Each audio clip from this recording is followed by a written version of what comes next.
We're going to proceed to the list of baseball honorees.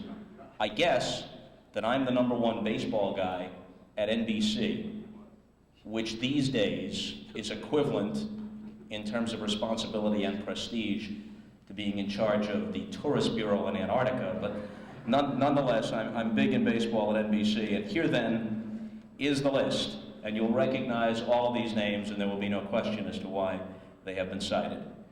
Lou Gehrig, he of 2,130 consecutive games, still a record, and if Cal Ripken is to eclipse it, he'll have to go to mid-1995, extending his present streak to do it.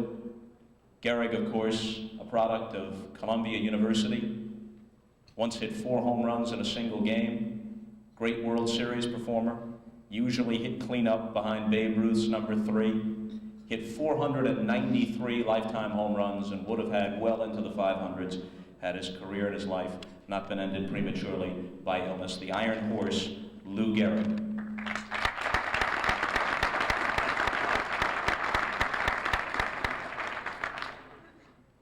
While Gehrig held forth with the Yankees, the greatest National League first baseman, and roughly speaking a contemporary, was Bill Terry.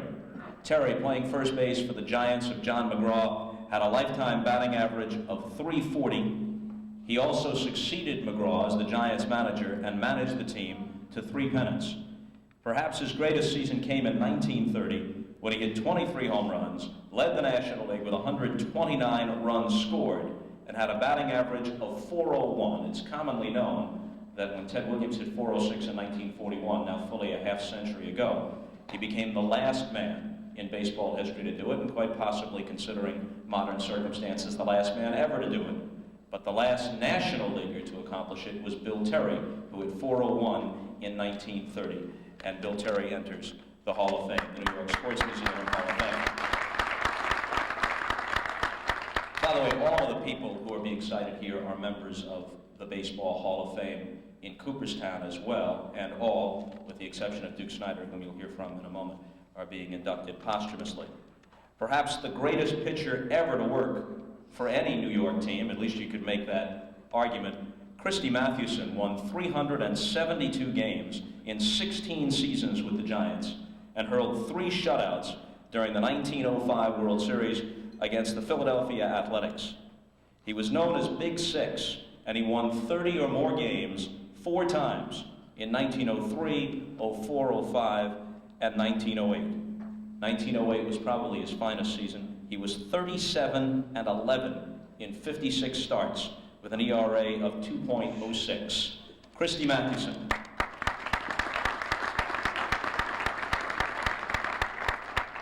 Known throughout his major league career as El Gufo, Vernon Lefty Gomez was one of the great characters in baseball, but also a good enough pitcher to last for 14 seasons in the majors and helped pitch the Yankees to 7 pennants.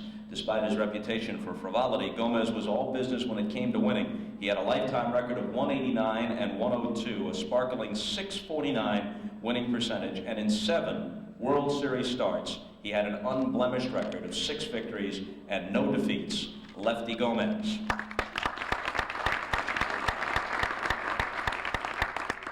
Frankie Frisch moved right from the campus of Fordham to the infield of the New York Giants in 1919 and hung up, when he was finished, a lifetime average of .316 for 19 seasons in the major leagues. He also played consistently for winning teams, attested to by his presence in 8 World Series during his career, 4 with the Giants, and then 4 more with the St. Louis Cardinals. John McGraw traded Frisch to St. Louis prior to the 1927 season, along with pitcher Jimmy Ring, for the guy many regard as the greatest right-handed hitter in history, Rogers Hornsby. Whether coincidental or not, McGraw never managed another pennant winner at the Polo Grounds, while switch-hitting Frisch became one of the leaders of the fabled Gas House Gang Cardinals, who won the National League title in 1928, 1930, 1931, and 34. The Fordham Flash, Frankie Frisch.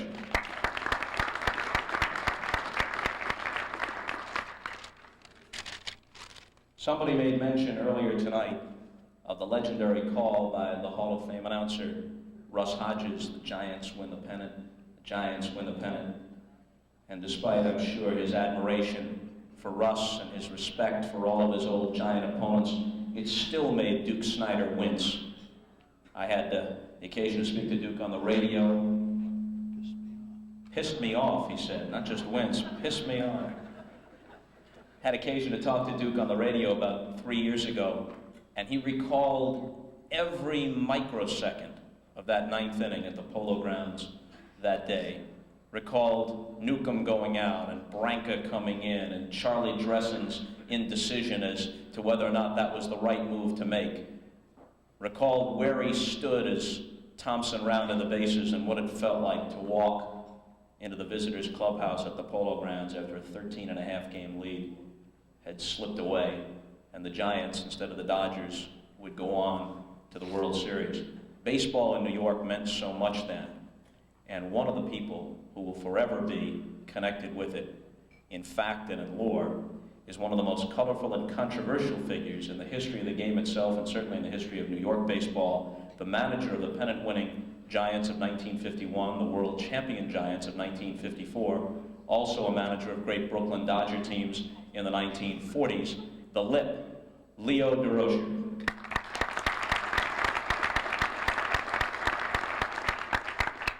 And that brings us to this man. As the left-handed hitting slugger and superstar center fielder, Duke Snider was one of the main forces that carried the Dodgers to 5 pennants and a world championship in the team's final 9 seasons at Ebbets Field. The Duke of Flatbush was an astonishing model of consistency in a sport where consistency is the most prized characteristic of a great player. From 1953 through 57, Snider hit 40 or more home runs each of 5 straight seasons, and he drove in over 100 runs in the first 4 of those 5 years. Snider also twice matched the then record of 4 home runs in a single World Series, in both 1952, when the Dodgers lost to the Yankees, and 1955, when next year finally came, and Brooklyn beat the Yankees in 7 games for the Dodgers' only World Championship as inhabitants of Ebbets Field. Prior to the dinner tonight, a middle-aged gentleman came up here. I recall his name, but I won't embarrass him by pointing him out in the audience, and asked to have his picture taken with Duke Snider. And he told him a touching story. He said that his father had died just prior to the 1955 season. He was a young man, he had lost his father. And part of what brought him back and raised his spirits and brought sunshine back into his life after that earth-shaking event for him personally was that his Dodgers won another pennant. And then his Dodgers finally prevailed in October of '55 over the Yankees. That's the hold that sports can have on us. That's the hold it can have 37 years later for a man who's gone on to do whatever he's done with his life and to have whatever successes and other things that he has to reflect upon. Still, somewhere in his heart and somewhere in his mind, the Dodgers of the 1950s, the boys of summer, hold a special place. This man has a place well-earned in Cooperstown, the Baseball Hall of Fame, and now, obviously, a choice to join the New York Sports Museum and Hall of Fame, the Duke Snider.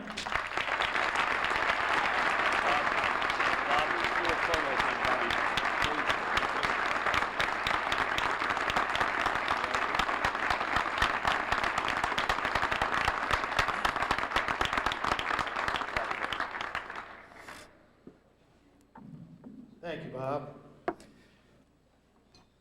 You know, Manuel Acaza, Braulio Baeza, I had a lot of photos I was involved in with them. Most of them I lost at the track. They're great guys. I never met them before tonight, but had a lot of respect for both of them. They were outstanding riders. And I think Acaza probably was the guttiest rider I've ever seen. I'm talking horse racing now because I was brought up with the Brooklyn Dodgers, and whenever we had an off day, we were at the track. Chicago, St. Louis, here in New York. We had a lot of fun. The other night at the Baseball Writers' Dinner, I was introduced last. I made the statement that I don't mind being introduced last because George Washington wasn't first, he married a widow. But basically, Well, I guess all the men are at the men's room. That's where they were a little while ago. You had to take a number as you went in the door in the men's room. Old guys pee a lot. That's what P.B. Reese told me his grandson told him. So, you know, Grandpa, old guys sure pee a lot, don't they? P.B. said, shut up. We had a lot of fun, as all of you know, in Brooklyn. We had a great team. And it's nice to be on the dais with all these fellows that, most of these fellows here were in their prime the same time I was. And it was a pleasure to watch them play, to read about them, see them play, see them participate in their sports.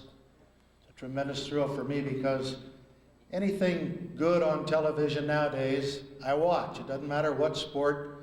And the soccer player, the young man that played soccer over here, I went to England. I'd never seen a soccer match before. And those guys were 30, 40 minutes out there without stopping. Well, heck, in baseball, you know, you get to go in and sit down when you're not on defense. But these guys had to be in tremendous condition. And I really marvel at the participation that they put into their sport and the enthusiasm of the fans. We had that same enthusiasm in Brooklyn. We had a fantastic fan support. It was a love affair. Whenever I go to one of these memorabilia shows and sign autographs, it's phenomenal to me, the memory that some of these people have. I don't think I ever made an out. They come by, I saw you the day you went 5 for 5 against St. Louis or whatever. I don't think I ever went 5 for 5. But the whole thing is that we have grown even better than we actually were in the minds of these great Brooklyn Dodger fans. And that's really nice to hear and to see when these people come by with that glow in their eyes and that love and respect that they have for that team. I was on the first team in closing. I was on the first team with Jackie Robinson. The first year he was there in 1947 for inducting me into their Hall of Fame. I too am in a few Hall of Fames in Southern California. In Texas a couple of months ago, I'm in the Texas Baseball Hall of Fame. I played for Fort Worth, Texas, and hit .250 there, and managed to make it into their Hall of Fame. But it's really a tremendous thrill to be inducted into any Hall of Fame, but to me, New York is the most knowledgeable sports town in the country. You can't fool you fans. If you go out there and don't perform the way you're supposed to perform, the fans will let you know. But you go out there and give 100%. They're the greatest fans in the world, and I want to thank you for that.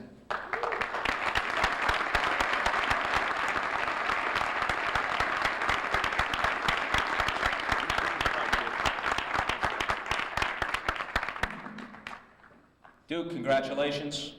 Thanks to all the great stars for being here. Thanks to you folks for your support of the New York Sports Museum and Hall of Fame, and we'll see you next year. Good night, everyone. With me, I have Duke Snider, of course, of Flatbush and the Brooklyn Dodgers. I wasn't a great fan, as I was a Yankee fan. I grew up in the Bronx all my life, but who could help just not respecting Duke? They were the greatest legends, Mickey Mantle, Willie Mays, and of course, Duke Snider. And again, congratulations tonight. Well, thank you very much. It's a privilege for me to come to New York and to receive the award that I received tonight. And this is just a great sports city and a lot of great memories of the years I played in Brooklyn. When I heard that Duke was coming tonight, I went out and got this book by Zebra Books, The Duke of Flatbush, with Duke Snider, with Bill Gilbert. Looked at all the great pictures, great memories, and you begin to realize, gee, this guy really did an awful lot. More consecutive seasons, you know, with 40 home runs, and five. And went ahead, you played with the Mets.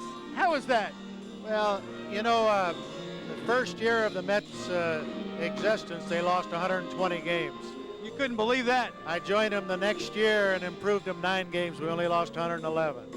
It's amazing that you ended up finishing up your career with the Giants in San Francisco, and you hit a few home runs against the Dodgers, your old team. Well, not many, but I only hit 4 home runs that year. I was really through as a player after knee surgery in 1951, but I had 4 children to raise and I needed the money. You went on to a pretty successful minor league career as a coach. Not bad. I managed 3.5 years in the minor leagues, and and we won 3 pennants in those 3.5 years. When your time came up for Baseball's Hall of Fame, it was agonizing to wait all those years. In 1980, when you were inducted in. Well, you know, the only thing I couldn't understand, each year my name would be on more ballots, and I wasn't any better player because I was unable to play, and I couldn't understand why I would get more votes the 4th or 5th year, and I finally went about 9 years and finally got in. And it was a long wait, but it was well worth it.